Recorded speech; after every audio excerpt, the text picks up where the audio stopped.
Marine Barracks, Subic Bay, Philippines had a long and memorial history. For any Marine who ever served or passed through that most wondrous part of the world, it was almost like being home or wanting to go back home once you had experienced the warm hospitality of the Filipino people and had a cold San Miguel beer.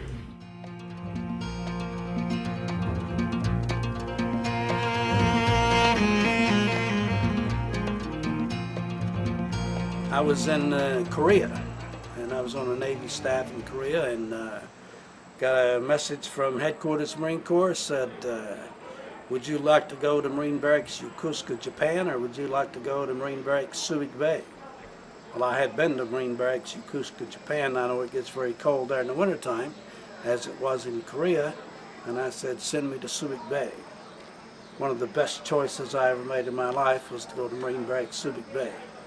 And I went there in 1980 and stayed 4 wonderful years. And if there was still a Marine Barracks Subic Bay and they would have let me stay there, I would still been there today. I rose to my rank 1 rank at a time. I started out in 1955 as a private with the Marine Corps Reserve in Knoxville, Tennessee. And I stayed with those folks for 5.5 years and went to college in Maryville College in Maryville, Tennessee, and got a commission as a 2nd lieutenant.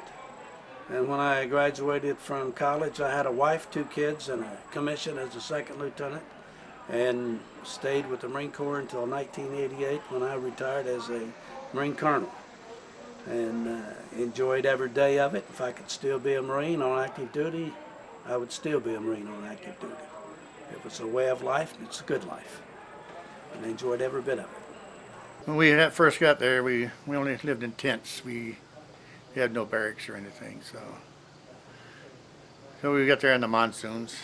It was raining, and the tents, we'd get in the mornings, our shoes would be wet when we take them off at night. We'd wake up in the morning, it would be green with mold. You'd have to clean the mold off before you put them back on.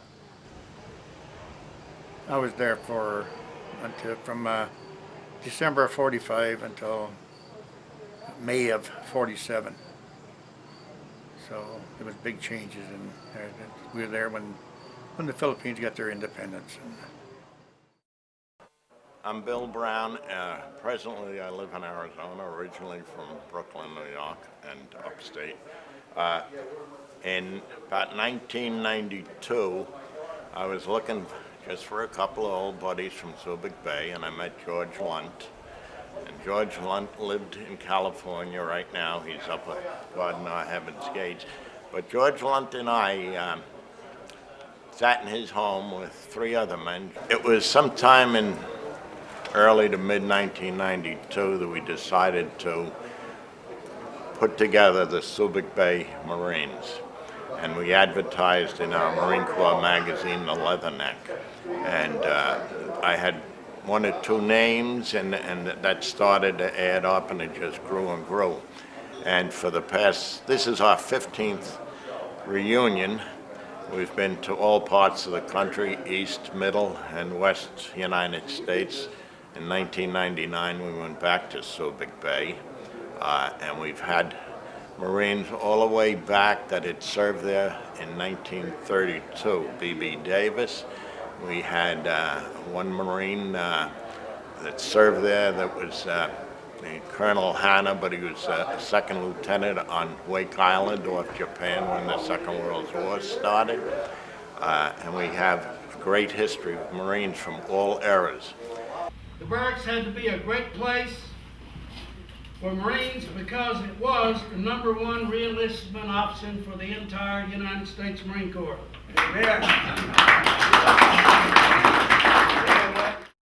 We were forming under a legend in the Marine Corps. At that time he was Lieutenant Colonel Chesty Puller, who eventually became a 3-star general. He's a legend in the Marine Corps. Any Marine will follow him to hell if we had to. But anyway, we were training to make the invasion of Japan that was scheduled to take place in October or November of 45. And so when we were at Camp Lejeune on the 6th of August, they dropped the first atomic bomb, and then 3 days later the 2nd bomb, which was on Nagasaki, and Hiroshima was the first one.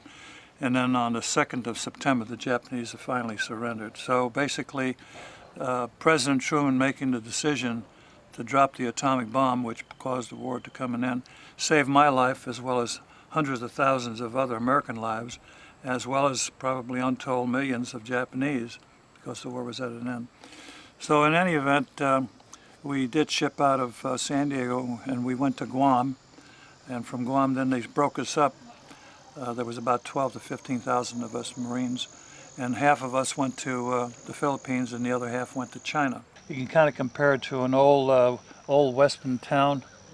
You know, you brought your horse in and you tied him up and you went into the saloon and that sort of thing. I was there in 45 until 47. And in fact, on the 4th of July of 1946, I was representing the Marine Corps in a track meet with a bunch of other Marines from Subic Bay. And on that day, the Philippines officially got their independence. So on the 4th of July of 1946, the Philippines finally got their independence from the United States. That was 1964 that I got there. Actually, I'd been at Camp Pendleton, California for a year and a half, and I had just a little more than a year and a half left to go, and was hoping to get a transfer overseas somehow. And at the time, I assumed that was going to be Vietnam. So I put in for an overseas transfer. They actually sent me 2 sets of orders. One was for Subic Bay, Philippines, and the other was for Osaka, Japan. Accidentally, I got 2 sets of orders. And they told me that I could take my pick. So I go out to all the assaults and I said, you know, I've got these 2 sets of orders. Somebody help me out here. Where should I go? And they said, 2 best duty stations in the world. Just flip a coin. Luckily, I picked Subic Bay, and that's where I ended up. You know, there was a group of us, gave Tina this party, and they came, him and Bill and his friends, and like I said, that's all I met him there, and that was it. I was stationed in the Philippines from December of 1964 till June of '66. I was PFC a couple of times. A couple of times? Yes.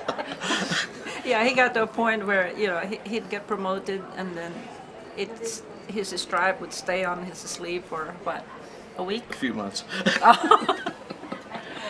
And then it got to a point where they just like, okay, don't bother putting it back on there. No, he was a good guy. It's just that they were young, and I was not too impressed. But you know, it's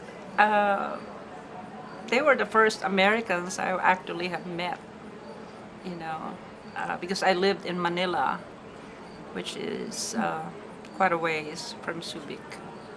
So, and we have not been exposed to foreigners, or we were not allowed to meet foreigners.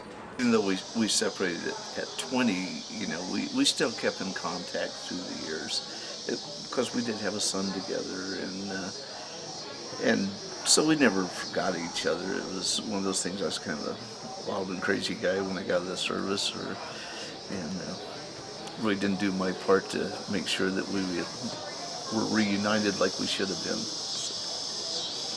It was difficult because during those times it's hard to even make a phone call, you know, long distance. I remember if he had to call, he had to make an appointment with a telephone operator. And I also have to be informed in the Philippines that, okay, there's a call that will come through at a particular time. So I have to be, you know, make sure I have to be there to receive a phone call. And then to write, it takes months for the letters to go back and forth. So it just didn't, you know, it was not easy. No, actually, Rita was the one I always loved. It just worked out. It was so hard, and I feel I didn't take the time to make it right, but Rita was always the one I loved.